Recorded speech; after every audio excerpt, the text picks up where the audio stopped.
Welcome to our first speaker series of 2019. And I have to say that slowly to get the year right. I'm still thinking about the right one. So we're really glad you're here today, and we're going to kick off our season, if you want to call it that, for this spring series with, I think, a pretty interesting program. Today our program is entitled Healthy Habits for Adults, and it's being presented by Emir Kandzetovic. He's a program coordinator for the Oasis Institute, whose mission is to promote healthy aging through lifelong learning, active lifestyles, and volunteer engagement. Oasis seeks to positively impact the lives of older adults across the country through community partnerships. Founded in 1982, the Oasis Institute is a nonprofit educational organization that is active in 40 cities and reaches more than 50,000 individuals each year. The Oasis National Headquarters is located in St. Louis, and the Education Center offers a wide range of classes in history and literature, arts and culture, health, science, technology, and more. Oasis also offers volunteer opportunities, including tutoring and teaching.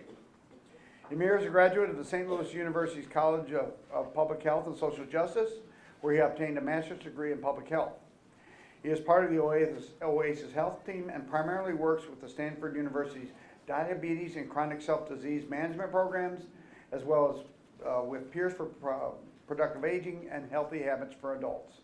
He works to recruit volunteers, to coordinate programs across the St. Louis metro area, and to build and strengthen community partnerships.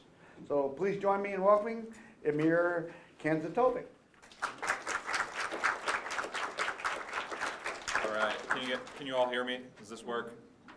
Awesome. All right. If you need me to turn it up a little bit louder, please let me know, and I can easily do so. But thank you very much for having me come out here today. I'm going to stand a little bit behind this because there's a glare here hitting me in the eyes. But thank you very much for having me come out here for this speaker series.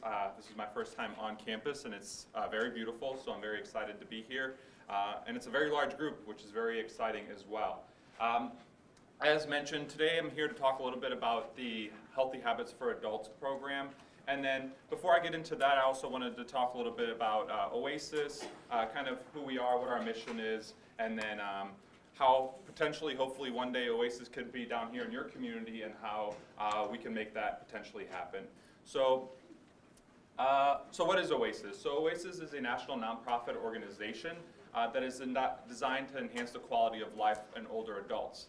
So as mentioned, we were founded in 1982, and our headquarters are here in St. Louis. So we have our headquarters office here in St. Louis, and then we also actually have a St. Louis center that's located as well, and that's located, if you're familiar with the St. Louis area, in Clayton, which is pretty central in the St. Louis area.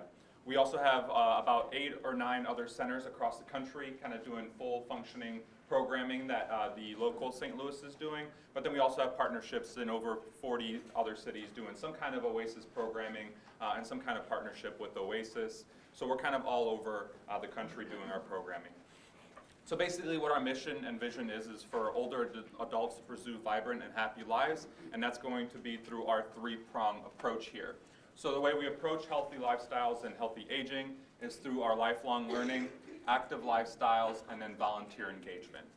What those 3 are, so lifelong learning, these are going to be classes that we host that kind of stimulate your mind, keep you learning new things, maybe keep you learning about things that you're interested in, some hobbies that you have, etc. So we have things on arts, we have things on history, performing, visual arts, music, literature, writing, current events, technology, and a whole bunch of other arts and humanities types of classes. So we do a lot of those programs at our St. Louis Center. And then here shortly I'll talk a little bit about some of our expansion and some of our goals here with expansion. Next, we also do the community involvement piece, and this is all about staying engaged in your community. So giving back to your community in different ways, whether it be teaching classes, whether it be assisting Oasis through program coordination, tutoring. Tutoring is one of the biggest volunteer opportunities we have. Actually, it's one of the biggest, if not the biggest, tutoring organization across the country, and we tutor kids K through 3, so help assisting them with reading. And I think when I mentioned that I was coming out to speak out here to you all, to my team members, the tutoring team was actually really interested and wanted to come down and speak as well, because they are looking to expand in Jefferson County with tutoring, so they were very interested in coming out and speaking to you all as well, which hopefully, fingers crossed, they can maybe come to a different series and tell you a little bit more about the tutoring program and what that might look like. So finally, then we also have the active lifestyle piece, which is basically taking the different types of health classes that we have: exercise, chronic disease, diabetes, self-management, fall prevention, which is a very popular one for us. We do exercise classes. We also have health seminars on various topics, kind of things that are hot. So we have things on like medication, fall prevention, staying safe at home, osteoporosis, arthritis, just different topics that folks are really interested in. We partner with professionals out in the community, and then they host those programs for us in the community. And then we also do a lot of exercise classes. So before I get into the program, I also wanted to mention that we are also kind of the past year or so, we've also been looking to expand in different areas, just not being in the center of Clayton, but also having different programming sites across the whole St. Louis area. So we've actually started expansion in different parts of St. Louis. We've gone to North County. We're still looking for a place in St. Charles. We're going a little bit into the city, South County. So we're really trying to expand our reach by developing more centers. I know recently we have applied for a grant to try to do more programming in Jefferson County. Unfortunately, we weren't able to get it, but hopefully we're going to keep trying, and then hopefully one day, maybe soon, we'll have some programming where we can have some of our programs that we do come out to Jefferson County. So, you know, if there's anyone out there that has some kind of partnerships or can help us build partnerships, we're also always looking for a location that could potentially host some of these programs. It might be a part-time location where once we develop this partnership, we can have programs maybe Tuesdays and Thursdays, you know, for between 9 to 2, we can have, you know, 2 or 3 programs that we host kind of on a consistent basis. So that's kind of what the whole expansion would look like in the near future, hopefully. So what I'm going to talk about today is healthy habits for adults. So as I mentioned earlier with the volunteer opportunities, a great thing about our health programs is that we have the capability to train you all, folks that are interested in becoming volunteers and facilitators, to lead these types of programs. I myself am not a nutritionist, but the program is designed where a person that's trained can deliver the program. And that goes for a lot of other programs as well. So if you're looking to if you're interested in health, interested in kind of staying engaged in the community and educating, this would be a great way to kind of get involved with Oasis. Then you can come out and do a class like this. I kind of took this class upon me because I knew it was going to be a bigger group, it was going to be something new. So I took the class, but in all reality, I have several folks that are trained in this program and that could have came down here and done the program themselves. So if this is something you're interested in, you could always talk to me after the presentation, and then maybe there's a way we can get you involved in doing these programs. The great thing about our health programs is we can reach different audience, different locations. We just need different people from different communities that can make it happen. Some of my St. Louis folks, it might be harder for them to come out and do a program like this, but if I have folks in this area that are trained to do it, they would be able to come out and do it fairly easily. So keep that kind of in mind as you're kind of thinking about Oasis and this program. So Healthy Habits for Adults is a program that was designed to tackle kind of nutrition and exercise in just a quick 1-hour session. So we do have 10 different topics that were developed for this specific program. This one just happens to be on fruits and veggies. We have another one that's on salt. We have one on fiber, whole grains, dairy, and then a few other topics. So today we're just going to specifically focus on fruits and veggies. So class objectives today is going to be describe fruits and vegetable recommendations, discuss the benefits of eating a variety of colors, vegetables, discuss the benefits of eating fruits and vegetables, examine the barriers to eating fruits and vegetables, and then provide a general understanding of some food labels, which is very important, and then discuss tips to eat more fruits and vegetables. Everyone should have also received a little book kind of as you were eating. I was trying to do my best to sneak this book out and What is Oasis handout. If you don't have that, I will leave some at the back table on your way out. You can grab it. So why Healthy Habits for Adults? So why is this program important? Why is nutrition and exercise important? So our health basically determines our quality of life. If we're not feeling well, that's the only thing we're focused on. Whenever we're not feeling well, all you're thinking about, oh, if only I was in good health.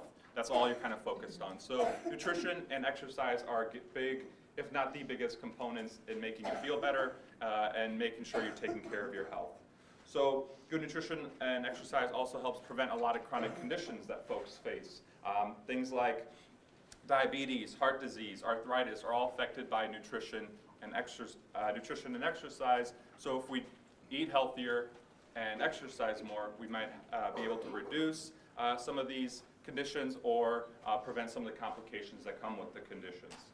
So I guess well actually let's look at this graph here first. So this is, I know you folks way in the back might not be able to see it, but this is the leading causes of death in the United States. This one says it's 2014. I recently looked. The most up-to-date one is 2016, and I think the only difference is accidents and the chronic lower respiratory disease. I kind of flipped positions. Everything else stays the same. So heart disease is the leading cause of death, then cancer, then accidents and chronic lower respiratory disease are kind of 3 and 4, followed by stroke, Alzheimer's, diabetes, flu, pneumonia, kidney disease, and suicide. So as kind of mentioned, some of these can be prevented or the complications can be reduced by exercising and improving your diet. So I guess my next question would be is for older adults, roughly what percent of older adults do you guys think have one chronic disease or dealing with one chronic disease? What do you all think? Yeah, what percent of older adults are dealing with one chronic disease? What do you guys think? 80%. 80%? 90? Did someone say 90? Pretty good guesses. So yeah, so there's statistics out there vary. I have 92% here, but I've seen anywhere between 85 to 95% of older adults are dealing with one chronic condition. So that's one condition that they're having to take care of. How about 2 or more chronic conditions? What percent of older adults have 2 or more chronic conditions? What do y'all think? 50%, I heard? 70%? So yeah, it's about, again, the numbers vary, but I have here about 77%. So I've seen, again, numbers in the 70s to, 80-something%. So that's 2 or more chronic conditions folks are dealing with. So you can imagine how difficult it is for someone maybe to manage one condition. Now on top of that, they have a whole nother condition they're having to manage. So maybe additional doctor's appointments that they have to go to, additional medication now that they're taking care of. So it really becomes a burden when we have more chronic conditions. So hopefully with nutrition and exercise, we can reduce some of those complications and or prevent some of those conditions. And then just here's another pie chart. This is the leading causes of death by specifically the age of 65 plus. So this one's 65 and over, and then this one is 85 and over. So again, fairly similar. Heart disease, again, number 1, followed by cancer. Alzheimer's disease kind of makes a jump here on 85 and above, but the chronic lower respiratory disease, stroke, is kind of right here. And then, so these are the top 10 here, and then all the other conditions combined. So, so my next question would be, so there are 4 risky or health risk behaviors, so I would say risky behaviors that cause most of the illnesses and early related deaths due to chronic conditions. What do you guys think those risky behaviors are? Poor behaviors, risky behaviors, whatever you want to call them. Smoking, all right. Smoking, drinking, all right. Any 2 other ones? Sedentary, so being inactive. Yep, and then what's the last one? Overeating, poor nutrition. So you guys, great job. So lack of exercise is one. Another one is having a poor diet. No one's plate looked like this today, so I'm very happy. Maybe tonight, but at least for lunch it looked pretty good. Tobacco use, so smoking, it could be really any tobacco product, so tobacco use. And with alcohol consumption, they specifically state excessive or too much alcohol consumption. So, folks have a drink here and there, social occasions, but the too much alcohol consumption is when it really becomes dangerous. Next, we are going to look at what's another important thing is looking at reputable sources. So there's a lot of places where we can obtain information. So knowing where we can get good information and reliable information is also very important. So A few places where we can get information are, there's the internet, there's the doctor's offices, there's universities, colleges, hospitals, newspaper articles, wherever, journals, wherever it may be. There's a lot of different places you can go to get information. But as we all know, not everything that we read, not everything we see is true. So we have to make sure that we are getting information from a reputable source. So a couple places where you can get reputable information are government organizations, colleges, universities, hospitals, or your trusted healthcare providers, or nutritionists, therapists, whoever it may be. Also, typically websites, the internet, everyone kind of has access to the internet now. If you're on the internet.edu, typically is a good place to go because that's going to be your educational institutions, so .edu meaning education. The .orgs are typically your nonprofit organizations, so that's another good place. .com and .net tend to be more like a commercial website, so not every .com website is bad or false. It's just that there are some out there that's more of the general place you can kind of develop your own website and kind of sell your own information. Maybe typically the way I know if it's a website trying to sell me something, I'm sure you've all been on them. You go on and all of a sudden there's ads all over the place. You're like, there's probably they're making some kind of money off of something here. So those are very important things to know. So just keep in mind when you're looking at information, because I know a lot of people like to follow the new health trends, these diets, what are the new recommendations. So that's kind of always circulating. So just making sure when you're hearing things or reading things that you're getting it from reputable sources. All right, we all have one superpower that we probably didn't know that we had, and that would be that no matter who you are, only you can control what you consume, eat and drink, and how much you exercise. So unfortunately, no one else can do that for us. So we have to watch what we eat, and we have to make sure we get up and we do our own exercise. No one can do it for us. So, by a show of hands, how many of you would say you get the recommended amount of fruits and veggies into your diet, daily, weekly? Some of us? Like a third of us, it looks like, maybe half. As more hands go up, more people are raising their hands as well. Okay. And then how many of you get the different colors of fruits and veggies, would you say, in your diet as well? So getting the different colors. So not just kind of sticking to one different. Good. Someone said they're colorblind. That would make it difficult. All right. So we'll jump into that here after this slide. But another thing I wanted to mention is there's also I think we use this in a children's version of the program that we don't do anymore, but labeling foods as go, slow, and whoa foods. And I always thought that this would be a really cool thing to do with, I think, like elementary, middle school, or high school, kind of when kids are starting to learn to make decisions on their food. Because I know when I was in high school, my diet was like pretzels and nacho cheese and then like cookies. That was literally my Monday through Friday lunch. And I was like, that probably would have been down here at the whoa food, and that was 5 days a week. So I figured, this would be something cool, and hopefully something like this could be implemented in schools. But basically, what this is showing is how we can label foods in these different categories of green foods being good foods, good choices. Yellow is kind of some of those things we think about that are good for us, but maybe not too much or not too frequently. And the red sticker is kind of things that don't provide us any really nutritional benefit at all. And those are probably the things that we love the most are probably all labeled red. One example I like to use is, since we're talking about fruits and veggies, is for example, we can take an apple, and it could be a great food here, and then maybe we make some applesauce, so we add some additional sugar and maybe some spices or whatever we got to do. Maybe that turns into a slow food because we added now some of this additional sugar, even though the apple already has some natural sugar in it.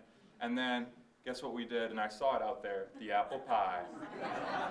We made apple pie with the apple, and then maybe we added some ice cream and some caramel on it. And now we took this apple and we think, oh, we're having a serving of apple, but really we're just having pie. So think about that as kind of when you're thinking about turning some foods, you can say, oh, I had an apple today. Well, what was it? It was apple pie, right? All right, so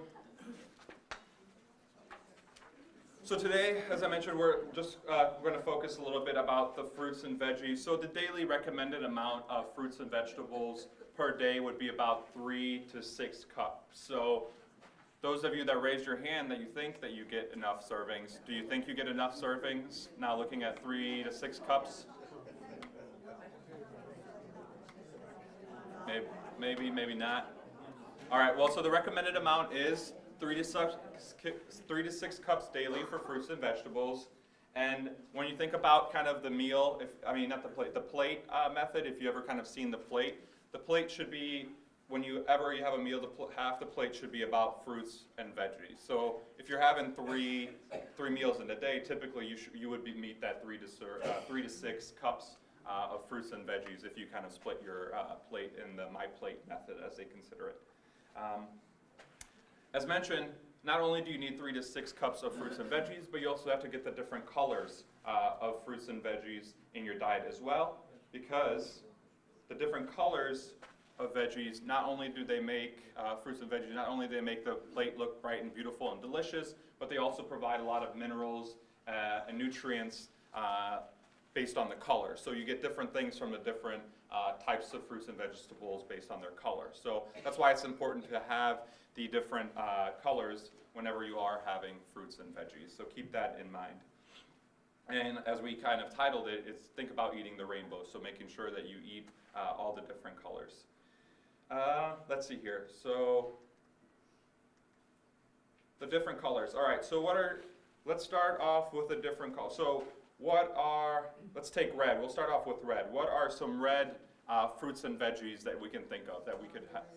Strawberries, tomatoes, cherries, cranberries, red peppers. Great. So some red. Perfect. We made most of these. So some examples of red we can get is tomatoes, red peppers, strawberries, those red beans, apples, cherries, raspberries. How about orange? So orange is another color. What are some orange fruits and veggies that we can? Carrots, papayas, cantaloupe, mangoes, peaches. So oranges, carrots, pumpkin, cantaloupe, mangoes, peaches. Great job.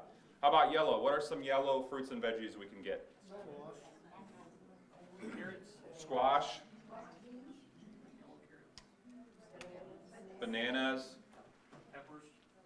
yellow peppers. Yep, so some yellow one are apricots, grapefruit, lemon, yellow pears, butternut squash, corn. Oops, green. You guys didn't see that, it was too fast. Green, what are some green ones? Guacamole, avocados, cucumbers, celery, green beans, peas, spinach, yep. So avocados, and then there's a few of those there. Green seems to be pretty popular. All right, how about blue and purple? What are some blue and purple fruits and veggies? Eggplant, blueberries, grapes,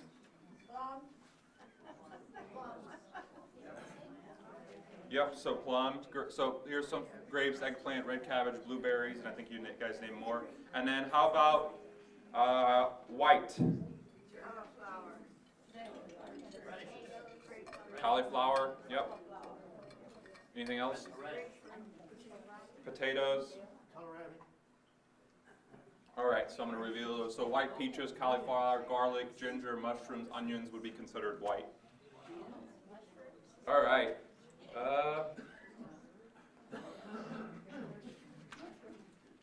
Let's go over to...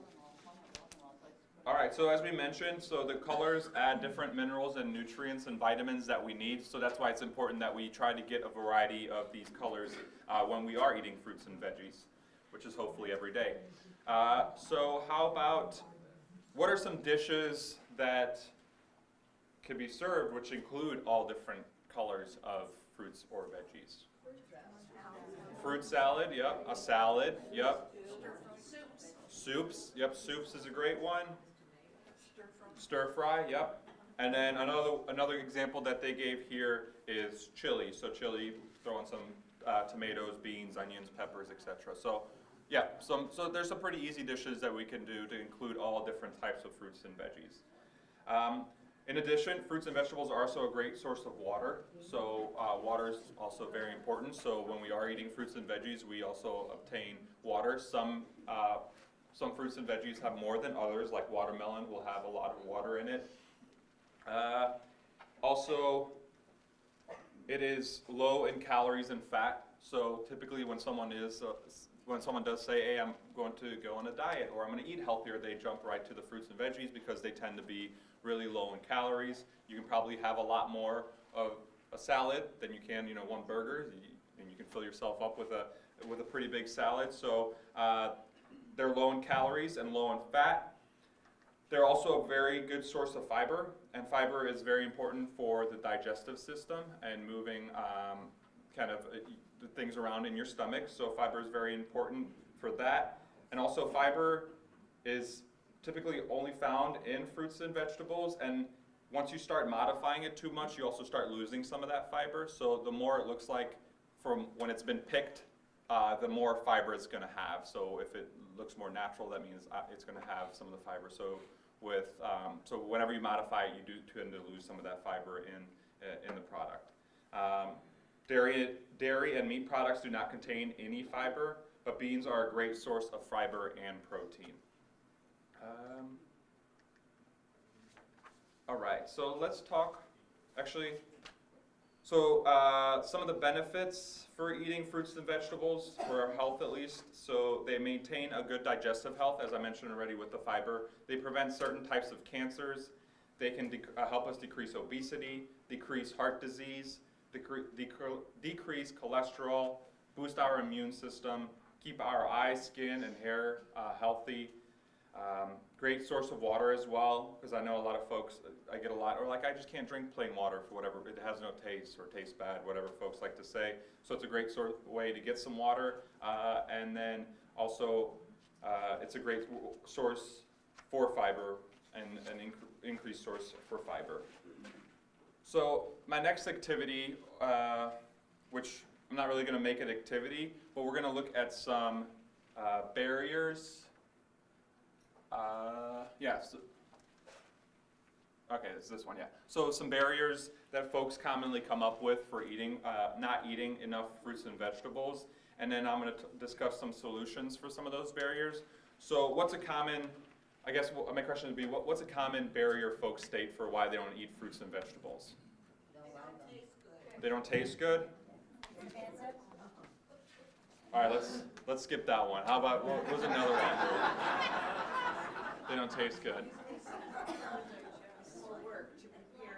So, okay, time, great, that's a great barrier. Time is, some solutions would be that you can wash and prepare large quantities of fruits and vegetables and keep them in the refrigerator for 4 or 5 days. So if you're making, and what I always do in general with foods, and I think that would apply with preparing meals with fruits and veggies, is I make a larger quantity, so you're not spending a lot of time preparing those fruits and vegetables. You can just, I always have, I love berries, so I have like strawberries, blueberries, raspberries, and I just buy a whole bunch of them and I just put them all in this one big bowl, and I have a bowl of basically berries either with yogurt or cereal basically every night, and it's so much easier because I've had days where I bought berries and they just sit there in their container in their fridge, and I'm like, oh my, I have to unpack this, I have to wash it, and then I have to put them up. It's so much easier once I have it in the bowl. It just takes half a second to get it in there. And I would say that it kind of goes with a lot of foods, is preparing them in a large quantity. It'll save you time kind of on the back end. It might take a little bit more time on the front end when you're preparing it, but it's easier down the road. You can freeze different types of fruits and vegetables, so they can be stored. So if you are preparing them and you're not going to use them at that time, you can put them in the refrigerator or freezer to use them at a different time. And then again, with the cooking, if you're preparing a meal, go ahead and prepare a larger quantity so you can save some time on, for dinner if you're having it, or the next day if you're using it for lunch or dinner. It's easier to prepare. Another one that's a common one is cost. I hear cost is a big barrier. So some solutions for that is that you can buy canned or frozen, and typically they still have about the same amount of nutrients as a fresh one would have, but a lot of times canned would have some of the additional salt probably added that kind of helps it preserve and keeps the shelf life.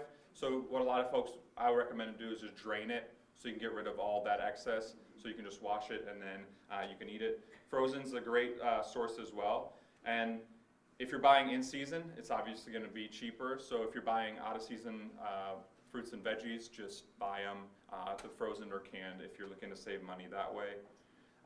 And then again, buy in bulk. Buying in bulk is a great way to save money on really any product. And then there's also some products that always cost less. So like beans, bananas, potatoes tend to be the same price and tend to be not cost as much. So they're in your book. I'm not going to go into this now, but in your book that I kind of gave out to, this talks about a lot of the different topics that we mentioned. It just got like 1 or 2 pages on the different things. So on the front end, it's exercise, but there's a little bit about fruits and veggies starting on page 18, it looks like. There's also, I think, yep, they have a recipe for ways you can get fruits and veggies. And then also on page 20, it's got quick tips for getting more fruits and veggies. And then on the next page, it also has a little bit more about fiber, as I mentioned. But it also has a lot about the other topics that we talk about, like salt, sugar is in here. And these are just kind of quick, right to the point little statistics and informational and infographics. So in summary, and I got a couple, I'm going to talk a little bit about exercise as well, and then I'm going to show you a couple websites that I like to share with folks as well. But in summary, you want to eat more whole foods and homemade meals because they tend to be healthier. And then again, when you're preparing it, you can kind of prepare it the way you like it. Choose a variety of colorful fruits and vegetables because all the different colors matter. They're not just different colors because they're different colors. They have different minerals and vitamins that are beneficial to us. And use the tips from the book, or kind of as a group. We have a limited amount of time here, but there could have been more discussion. You know, if there's a group, think about ways you can get more fruits and vegetables into your diet. And then next, I'm going to talk about food labels. So food labels are very important. And then as I've kind of got into public health a little bit more, I never really cared about food labels. They didn't really mean anything to me. But then I realized once I started looking at food labels and caring about what I eat, I realized I started making a lot more adjustments to my diet, and kind of what I'm doing is by actually being aware of what I'm actually eating. So food labels is very important. The food label in your book, which looks like this, you don't really have to flip to it, but you can if you want, is typically this is what a food label looks like. There's, I don't know if it's come out yet, maybe on some products, but there is a new food label that's coming out that kind of pinpoints some bigger things. So I think like the calories is blown up, so it's more, you can easily see it. I think they also put like the added amount of sugar in, so like the added sugar, not just the natural occurring sugar in the product. So there's a couple things that are kind of shifted around in the nutrition label. Like I said, I think some products are starting to use it, but you'll see it probably a lot more here shortly. So basically, a food label is very important because when we look at a food label, we always want to start up here with the serving size. So I always used to be, and there might be some people out there, and when I do this class still, I still see some like, you know, jaws drop when I'm like, you know, the food label is not for the whole product, right? The food label is per serving, and then you won't believe how many people still don't know that, and you can't blame them because maybe they've never had the education on that. But the food label is only for the serving, and then there could be multiple servings per that package. So, you know, for this product, for example, it's 1 cup, but if you had the whole product, it would be actually the serving size is 2. So you would be looking at multiplying all these numbers here that you have times 2. It could be, you know, a lot of times, even like a bag of chips. I was surprised how many, some of those small bags of chips you get at a gas station, it might be more than just the serving size. It could really be 2 servings or 3 servings. You never know. So that's why it's very important to look at the serving size. So you want to start up here, always look at the serving size and calories, and then really what we should limit are the things in yellow: the total fat, the cholesterol, and sodium. These are things that we should limit when we are looking at food products and food labels. things we want to get plenty of is the vitamins down here, and they're typically kind of listed below. The fiber, we want to get enough fiber. And as you kind of notice here, carbohydrates and protein is not highlighted anything, but that's because it kind of varies. Because with folks with prediabetes or folks with diabetes, they have to kind of watch their carbs. Not necessarily that carbs is bad, they just need to watch how much carbs they have. So it's not really highlighted because we do need carbohydrates to function because it is the main source of energy in our body. Same thing with protein, kind of protein varies. I think as you get older, I think the amount of protein, if I'm not mistaken, also decreases a little bit. So again, it's not highlighted, but we obviously want to get carbohydrates and protein in our diet. Then I always like to show a can of soda because it's very popular. Soda is a very popular product. And typically I have other food labels, but I was like, hey, this is always one of my favorites because I used to love to drink soda, and one thing I did cut out was soda, and I just started drinking more water. And I realized that soda had 39 grams of sugar in it, and this is just one can.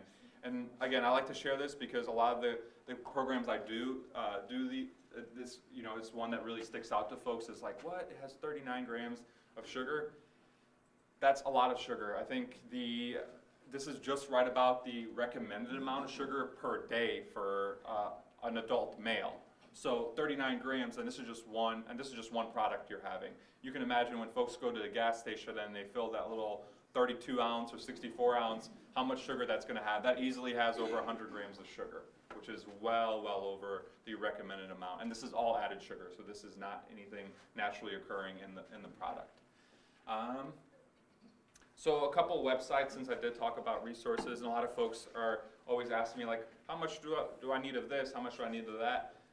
Again, I always say refer to your healthcare professional, and then maybe they can get you set up with a dietitian who can really talk about your meals and how much you should have of what. But these are two websites that you can visit.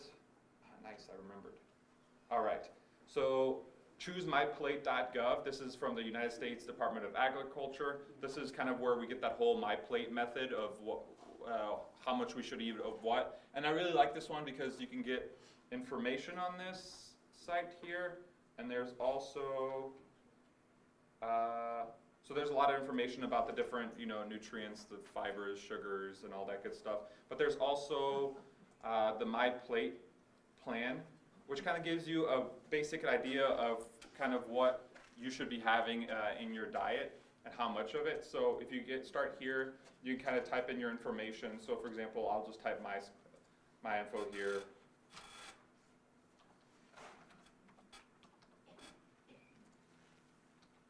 And it'll spit out some information for you. And then here, we don't want to rely on this, so moderate activity. So it says here about roughly 300 calories to maintain my current weight is kind of what I have. But it doesn't really show you here, but if you actually click on the number there, it gives you an idea of how much you should have of these different items. So about fruits, it says about 2.5 cups of fruits a day, and it gives you an example. So that would be 1 cup of raw or frozen or cooked fruit, 1/2 cup of dried fruit, and 1 cup of 100% fruit juice. That would amount to my 2.5 cups of fruits. My vegetables, 4 cups, and again, it gives me an idea of how I can get that 4 cups of fruits and veggies. For grains, I need about 10 ounces, and then again, 10 ounces, I'm like, what is 10 ounces? Here it gives you an idea of 1 slice of bread or 1 slice of ready-to-eat cereal, 1/2 cup of cooked rice, pasta, cereal, etc. Protein, and then dairy. And I think you can also kind of view a PDF. It gives it to you here, and then you could write in if you had the types of food that they kind of recommended, if you kind of met it. Did you meet that target? So that's one resource you can kind of use. It's interactive, it's colorful, so I find it pretty fun. There's another one also from the United States Department of Agriculture, and this is the DRI calculator, and this is the dietary reference intake. So this one, again, applies generically like this, I guess, the standard, but again, I always say refer to your physician because with different conditions, there might be different recommendations. But again, you would just enter your information here, and this breaks it down even further into, all the way down to the vitamins and minerals and what those look like, but it asks the same questions here on the front end. And this one does a really good job. Again, this would be the standard. So this here even spits out what your body mass index is, the estimated caloric intake needed, I guess, to maintain the weight. So this one's just a little bit more here, but then it shows carbohydrates specifically, how many I could have per day. Again, depending on your healthcare condition. If I had diabetes, this wouldn't obviously take it into account, so my carbohydrates would have to be a lot less. But again, this is just kind of a standard, fibers there, protein, the fat, it talks about the saturated trans fat. Then it breaks it down even further into all the different vitamins. I don't know much about these measures here, but it does a really good job. Even minerals, it breaks it down. And then these are some of the definitions for some of those things up there. So just a really detailed breakdown of kind of your standard dietary recommendations for someone your height, age, weight, and activity level. So I know a lot of folks like to write this down. So this one's the USDA, and if you just type in USDA DRI calculator, it typically pops up. And then the other one just was the USDA Choose My Plate, or it's myplate.gov, and that should pop up for you. So there's two websites that I like to share with folks because I get a lot of these questions at the end. They're like, oh, where can I get some more information about how much I should have? If you're not visiting your healthcare provider, if you just want to find a standard one, these two are here. And then these will be up as well, so if you're coming up afterwards, I'll leave these up for you. All right, and then I'm going to wrap up here with exercise. So as I mentioned earlier, we do this topic. I specifically focus a little bit more on nutrition, but typically the way this class goes, it's an hour long, and we spend about anywhere to 30 minutes to 35 minutes on the nutrition piece, and then about 15 to 20 minutes on exercise, and we do a little bit of demonstration of different types of exercises as well. And as you if you recall from earlier on, those risky behaviors were lack of exercise and poor nutrition, so we kind of tackled two of those at once. We didn't talk about smoking cessation or alcohol consumption, but this program kind of tackles two of those risky behaviors. So with exercise, really only about 80% of American adults, the 80% of American adults do not get enough exercise, and the recommended amount is about 20 minutes per day plus strength training twice per week. And adults 65 plus are less likely to exercise, with only roughly about 16% of them getting the recommended amount of exercise per day. And as that age increases, that percentage of folks who meet that requirement also decreases. So we want to make sure that we're physically active as well. It's very important. A lot of folks say it's kind of too late for me to start exercise. That's actually not true. You can see the benefits of exercise no matter what age you start at. I went to a conference over the summer in DC, and we had someone that came out. I wish I remember her name, but I think she's in the world record book as well. But she didn't start exercising till she was about 50 or 60 years old. And believe it or not, I'm not kidding. She has muscles bigger. You can't really see my muscles, so whatever. She has muscles bigger than me. She has a six-pack, like literally a six-pack that you can see. She was doing push-ups on stage. She was doing planks on stage. She was very fit, and she just started at 50 or 60, and I think she was just having some difficulty because she just recently lost her husband at that time, and she's got into exercise, and she never exercised before that as well. So it's never too late to exercise. You don't have to have a six-pack. You don't have to have these huge muscles, but it's never too late to exercise. You will see those benefits no matter when you start. And then another one here is an average adult spends about 50 to 70% of their time in a day sitting. So we want to make sure that we're getting up and moving. A lot of folks, exercise doesn't necessarily have to be you going out and running or jogging, but just getting up and going walking. Cleaning your home is exercise. Going up and down those stairs in your home is exercise. Vacuuming, cleaning dishes. As long as you're up and doing something, it's better than you just sitting and being on the couch.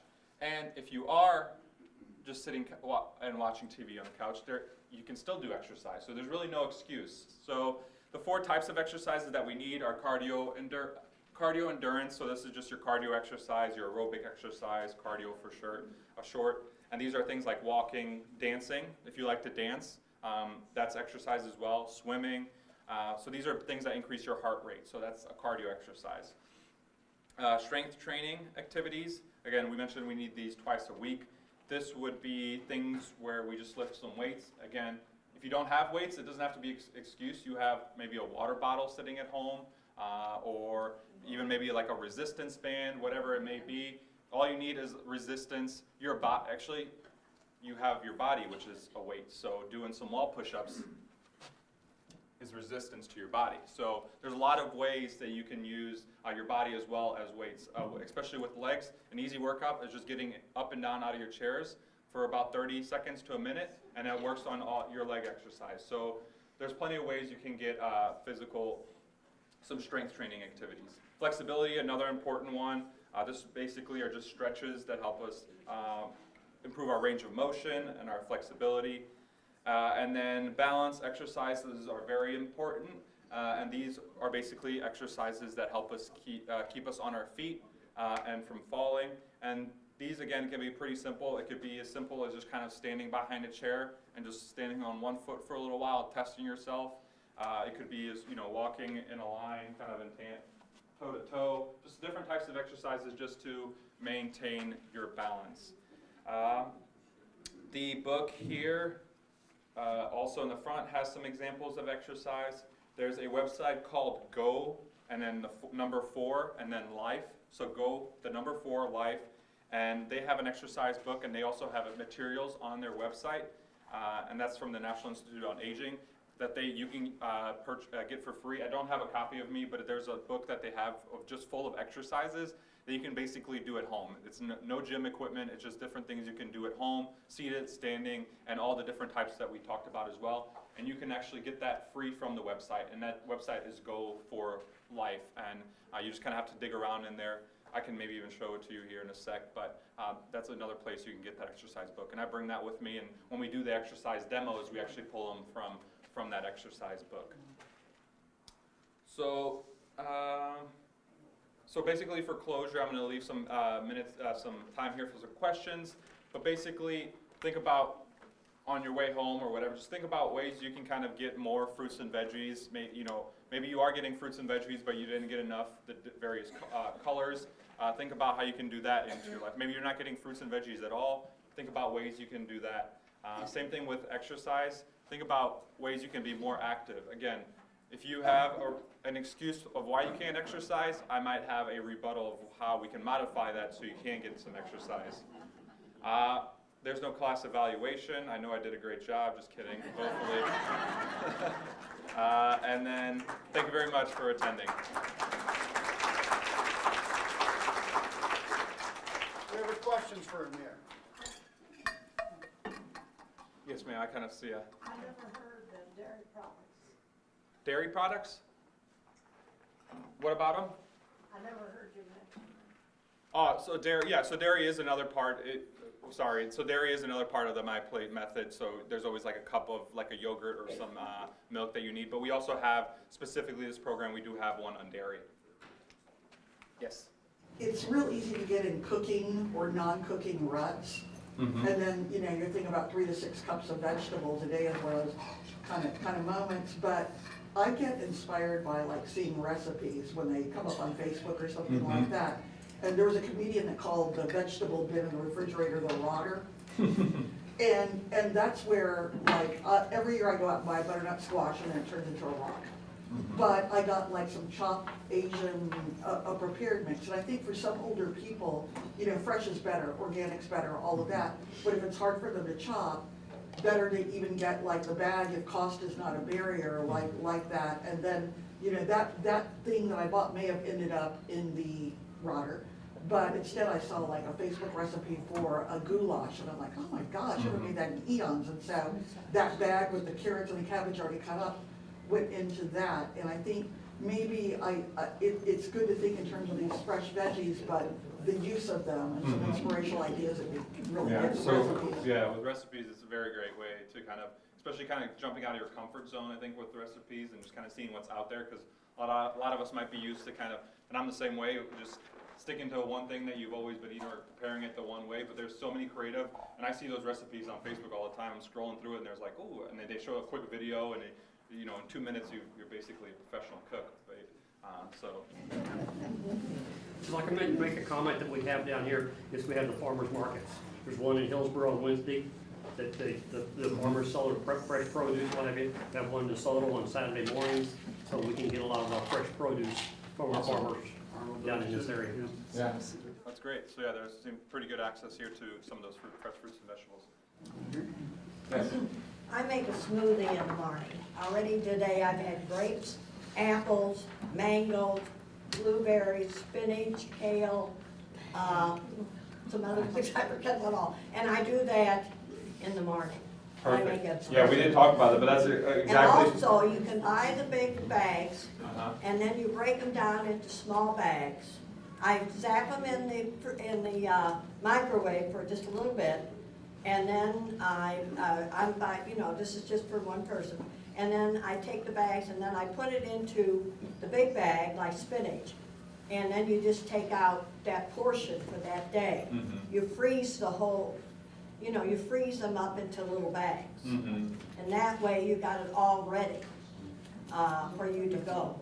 Yeah, so that's a great point. So this is exactly kind of what we like to hear from the group is, I totally forgot to mention, but like smoothies are a great way to get, you think of like cups of vegetables, but really when you toss that in and make some kind of blend, it makes it up and it's just 1 cup and you probably have easily some 4 servings in there. I was in Dietary. Oh, awesome. There's time for maybe one more question? Well, I do want to thank Emir for this program, although I'm a little frustrated. I guess I understand why my apple pie and recliner diet didn't work. So let's thank Emir again, please.